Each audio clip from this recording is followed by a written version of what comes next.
నిమీలిత నేత్రద్వయం, శ్రవణంతో దృశ్యం, వీణులతో వీక్షణం, వసంతవల్లరితో సుసాధ్యం. వసంతవల్లరికి స్వాగతం. ఈనాటి వసంతవల్లరిలో సుప్రసిద్ధ కథా రచయిత స్వర్గీయ జీడిగుంట రామచంద్రమూర్తి గారు రచించిన కథ అమ్మకో ముద్దు. వినండి.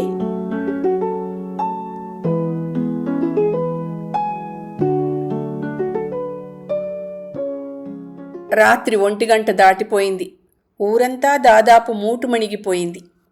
రోజంతా పనిపాటల్లో అలసిపోయిన వాళ్ళు, ఆనందంలో మునిగి తేలిన వాళ్ళు, వ్యాపార వ్యవహారాలతో తలమునకలైన వాళ్ళు అందరూ నిద్రాదేవి ఒళ్ళోకి జారిపోతున్నారు. ఆ వేళలో తన గదిలో డబుల్ కాట్ మీద పడుకున్న శివరామయ్యకి మాత్రం నిద్ర రావటం లేదు. అసహనంగా అటూ ఇటూ దొర్లుతున్నాడు. కాసేపు కళ్ళు మూసుకుంటున్నాడు, మరి కాసేపు కళ్ళు విప్పార్చి ఆత్రంగా హాల్ వైపు చూస్తున్నాడు. అక్కడ్నుంచి ఏదైనా మూలుగు వినిపిస్తుందేమోనని చెవులు రిక్కించి వింటున్నాడు. ఆ డబుల్ కాట్ మీద తన పక్కనే ఎన్నో ఏళ్లు పడుకున్న తన భార్య పార్వతమ్మ ఇప్పుడు హాల్లో ఓ చిన్న నవ్వారు మంచం మీద పడుకొనుంది. మనిషిలో ప్రాణం ఇంకా కొట్టుకుంటున్నా నిర్జీవంగా ఉన్నట్టే కనిపిస్తోంది. దాదాపు 3 నెలల నుంచి బ్లడ్ క్యాన్సర్తో బాధపడుతూ ఆసుపత్రిలో ఉన్న ఆమెను కొడుకులిద్దరూ ఆ సాయంత్రమే ఇంటికి తీసుకొచ్చారు. శివరామయ్య, పార్వతమ్మ దంపతులకి 2 కొడుకులు. పెద్దవాడు మురళి గత 10 ఏళ్ల నుంచి అమెరికా దేశంలోని అంతరిక్ష పరిశోధనా కేంద్రం నాసాలో సైంటిస్టుగా పనిచేస్తున్నాడు. చిన్న కొడుకు మాధవ అన్నయ్య ప్రోత్సాహంతో పై చదువుల కోసం 5 ఏళ్ల క్రితమే ఆస్ట్రేలియా వెళ్ళి ఆ తర్వాత అక్కడే ఉద్యోగంలో స్థిరపడిపోయాడు. ఇద్దరికీ పెళ్ళిళ్ళైపోయాయి. పిల్లలు కూడా కలిగారు. బాధ్యతలు పెరిగాయి. అయినా ఇద్దరూ అంతంత దూరాల్లో ఉంటున్నా ఇంట్లో ఉన్నట్టుగానే అమ్మా నాన్నతో 4 రోజులకు ఒకసారైనా ఫోన్ చేసి గంటల తరబడి మాట్లాడతారు. ఏడాది క్రితం వేసవి సెలవుల్లో భార్యా పిల్లలతో వచ్చిన మురళి తల్లిదండ్రులకు ఓ కంప్యూటర్ కొనిచ్చి దానికి వెబ్ కెమెరాని ఏర్పాటు చేసి పెట్టాడు.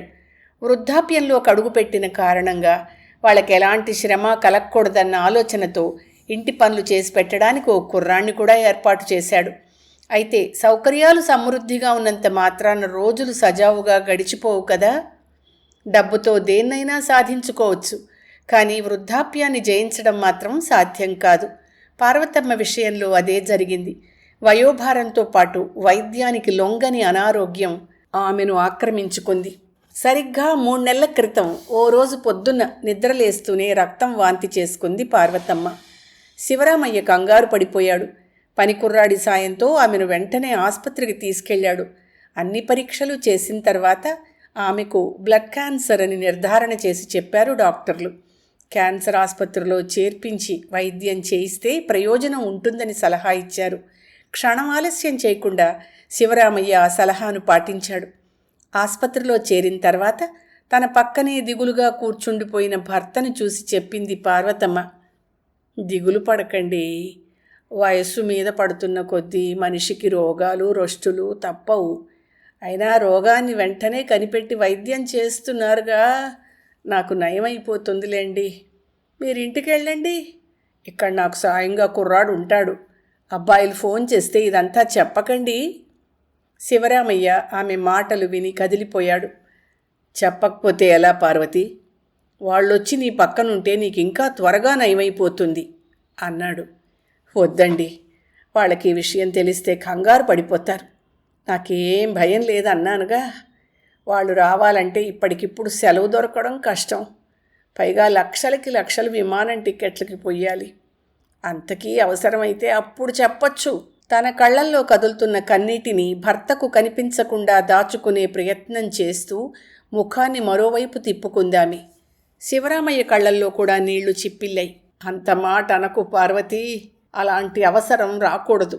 నువ్వు తోడు లేకుండా నేనెలా ఉండగలనుకుంటున్నావు అన్నాడు గాద్గదికంగా. తప్పదు కదండి, ఏదో ఓనాడు అందరికీ చివరి రోజంటూ వస్తుంది. అందులో ముందు వెనకలు తప్పవు. నా పూజలు ఫలించి పండు ముత్తైదువులా మీ కళ్ళ ముందే నేను వెళ్ళిపోతే అంతకంటే అదృష్టం ఇంకేముంటుంది? పార్వతమ్మ మాటల్లో ధ్వనించిన నైరాస్యానికి శివరామయ్య గుండెలు బరువెక్కాయి. పిల్లలతో పంచుకుంటే తప్ప ఆ బరువు తీరదనిపించింది. ఆ రాత్రే వాళ్లకు ఫోన్ చేసి చెప్పేశాడు. 4వ నాటికల్లా 2 పిల్లలు వచ్చేశారు. పేరుకు తగినట్టు అచ్చం పార్వతీదేవిలా కళకళ్లాడుతూ కనిపించే కన్నతల్లి ఆ కళాకాంతుల్ని కోల్పోయి ఆస్పత్రి మంచానికి అతుక్కుపోయి ఉండడం చూసి వాళ్ళిద్దరూ కలతపడ్డారు. ఈ 3 నెలలుగా ఆమెనొకరి తర్వాత మరొకరుగా కనిపెట్టుకుని ఉండి వైద్యం చేయించారు. డబ్బుని మంచినీళ్లలా ఖర్చు పెట్టారు. అయినా ఫలితం లేకుండా పోయింది. ఆ రోజు ఉదయం ఆసుపత్రిలో రౌండ్స్కొచ్చిన పెద్ద డాక్టర్ పార్వతమ్మను పరీక్ష చేశాక, పరిస్థితిని పూర్తిగా అంచనా వేశాక మురళిని, మాధవని తన ఛాంబర్కి పిలిచి ఆమె బతకటం కష్టం అన్న సంగతి చెప్పేశాడు. I'm sorry friends, me mother పరిస్థితి చాలా క్రిటికల్గా ఉంది. ట్రీట్మెంట్కి రియాక్ట్ అవ్వడం లేదు. డబ్బుకు వెనకాడకుండా ఈ 3 నెలల నుంచి మీరు ముందున్నారు కనుకనే ఆవిడ అలా మంచం మీద కొన ఊపిరితో ఉండగలిగింది. ఇక లాభం లేదు. ప్రస్తుతం ఉన్న కండిషన్ చూస్తే 24 గంటలు గడవడం కూడా కష్టం కావచ్చు. కావలసిన వారు, రావలసిన వారు ఎవరైనా ఉంటే వెంటనే కబురు పెట్టండి అన్నాడు. ఆ మాటలు విన్న అన్నదమ్ములు అవాక్కయ్యారు. వాళ్ల గుండెల్లో ఒక్కసారిగా ఏదో వెలితి ఏర్పడినట్టయిపోయింది. 70 ఏళ్లు పైపడ్డ వయస్సులో ప్రాణాంతకమైన క్యాన్సర్ వ్యాధితో మంచం పట్టిన తల్లి మరణించక తప్పదేమోనని వాళ్లు భయపడుతూనే ఉన్నారు. ఇప్పుడు ఆ క్షణాలు దగ్గరయ్యాయని తెలుసుకోగానే తట్టుకోలేకపోయారు. ఆ చివరి క్షణాలని తమ తల్లి తాను తిరిగిన దేవాలయం లాంటి ఇంట్లో దేవుళ్లాంటి తన భర్త గుండెలపై తలపెట్టుకుని తమను కళ్ళారా చూసుకుంటూ గడపాలని వాళ్ళిద్దరూ కోరుకున్నారు. అందుకే ఆమెను డిశ్చార్జ్ చేయించి ఆ సాయంత్రమే ఆసుపత్రి నుంచి ఇంటికి తీసుకొచ్చేశారు. ఆమె నిత్యం పూజలు చేసే దేవుడి గదికి ఎదురుగా హాల్లో మంచం వేసి దానిపై పడుకోబెట్టారు. అప్పుడు పార్వతమ్మ కళ్ళల్లో నిజంగానే సంతృప్తి కనిపించింది. పిల్లల్ని కంటి చూపులతోనే ఆశీర్వదించింది. తాను ఆసుపత్రిలో ఉన్న 3 నెలలు మనోవేదనతో నిద్రాహారాలకు కూడా దూరమై చిక్కి శల్యమైన భర్తను చూసి బావురుమనే ఓపిక లేక వచ్చే దుఃఖాన్ని పెదవులు బిగపట్టి లోపలే దాచేసుకుంది. అప్పటినుంచి ఆ ఇంట్లో గాలి స్తంభించిపోయినట్టు అనిపించింది. అనుక్షణం బరువుగా గడుస్తోంది. ఎవ్వరూ భోజనం చేయలేదు. ఎవరికీ నిద్ర రావడం లేదు. మీరు నిద్రపోండి నాన్న, అమ్మని మేము చూసుకుంటాం అంటూ మురళీ, మాధవ్ 1కి 10 సార్లు చెప్పడంతో శివరామయ్య తన బెడ్రూంలోకి వచ్చి పడుకున్నాడు. అయినా నిద్ర రావడం లేదు. భార్యతో పంచుకున్న 60 ఏళ్ల దాంపత్య జీవితంలోని జ్ఞాపకాలు శివరామయ్య గతం గది తలుపులు తెరుచుకుని బయటకొస్తున్నాయి. తను పెద్దగా చదువుకోలేదు. అప్పట్లో ఇంటర్మీడియట్ పాస్ అయి టైపు నేర్చుకుని ఓ కంపెనీలో టైపిస్టుగా చేరాడు. ఆ కాలంలో ఆడపిల్లకి 16 ఏళ్ల వయస్సొచ్చినా, మగపిల్లాడికి నెల జీతం ఇచ్చే ఉద్యోగం వచ్చినా వాళ్ల పెళ్లికి టైం వచ్చేసినట్టేనని తల్లిదండ్రులు భావించేవారు.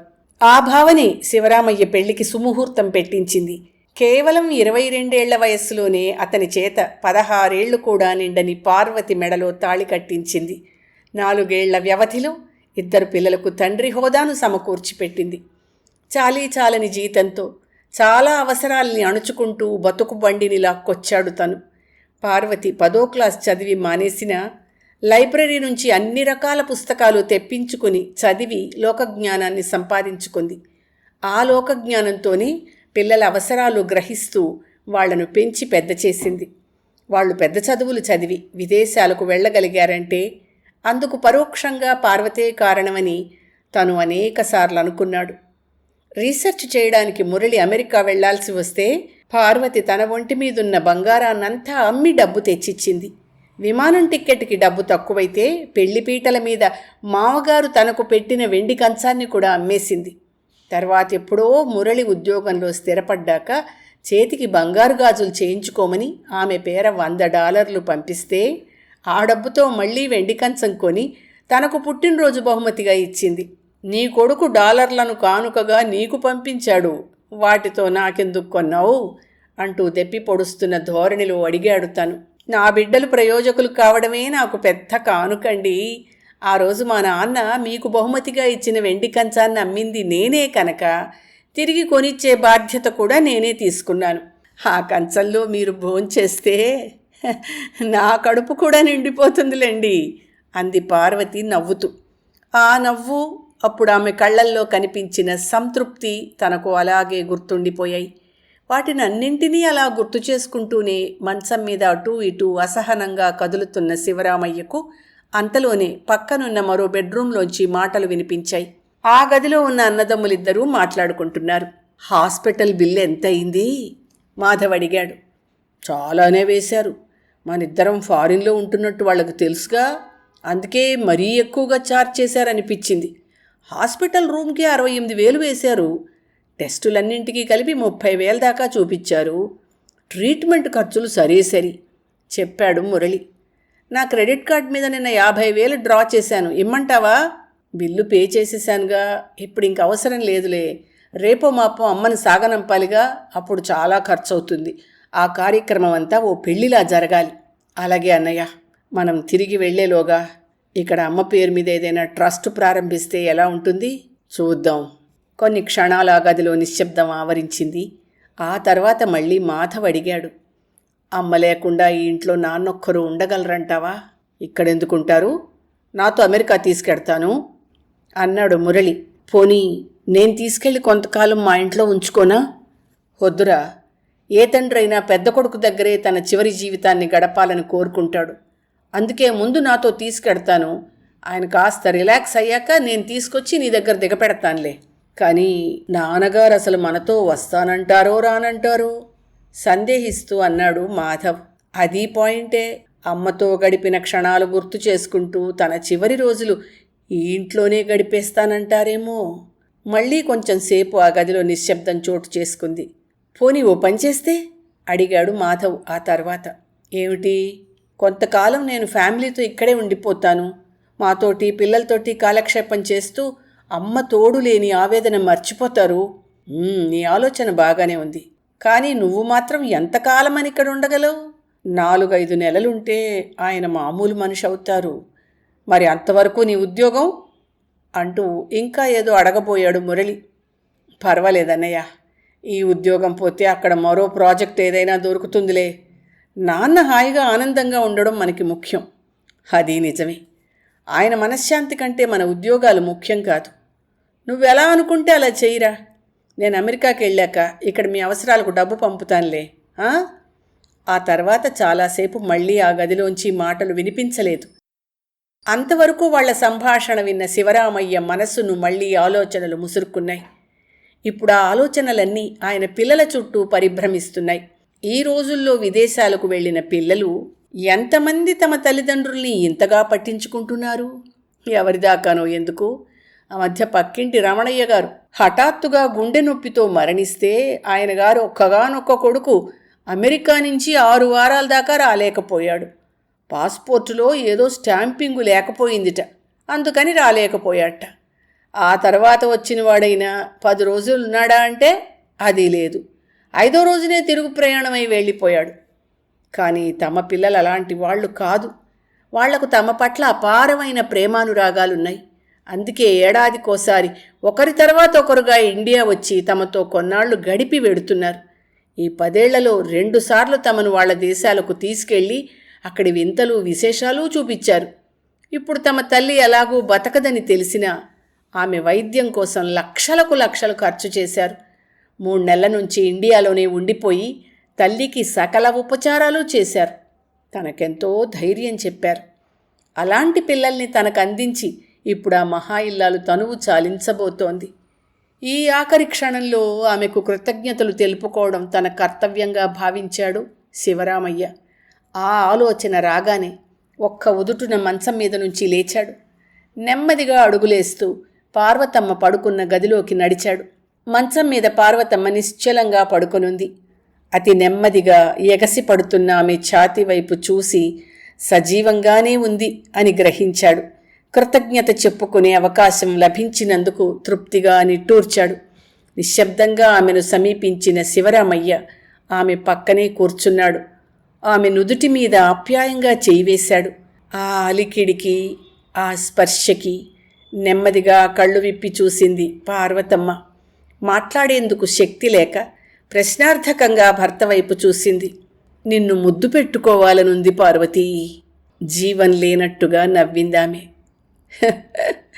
ఇంకా నేను ముద్దొస్తున్నానా? మాటల్ని కూడదీసుకుంటూ అడిగింది. వరహాల్లాంటి కొడుకుల్నిచ్చావు. కన్న తండ్రిగా నేను వాళ్ళ ఆలనా పాలనా చూడలేకపోయినా ఇవాళ వాళ్ళు నా కోసం సర్వం త్యాగం చేయడానికి సిద్ధపడుతున్నారు. అంత మంచి పిల్లల్నిచ్చిన బంగారు తల్లివి నువ్వు. అందుకే చివరిసారిగా కృతజ్ఞతలు చెప్పుకొని అంటూనే ఆమె నుదుటి మీద ఆప్యాయంగా ముద్దు పెట్టుకున్నాడు శివరామయ్య. పార్వతమ్మ భర్త వైపు తృప్తిగా చూసి నెమ్మదిగా కళ్ళు మూసుకుంది. తెల్లవారినా మరి ఆమె కళ్ళు తెరవలేదు.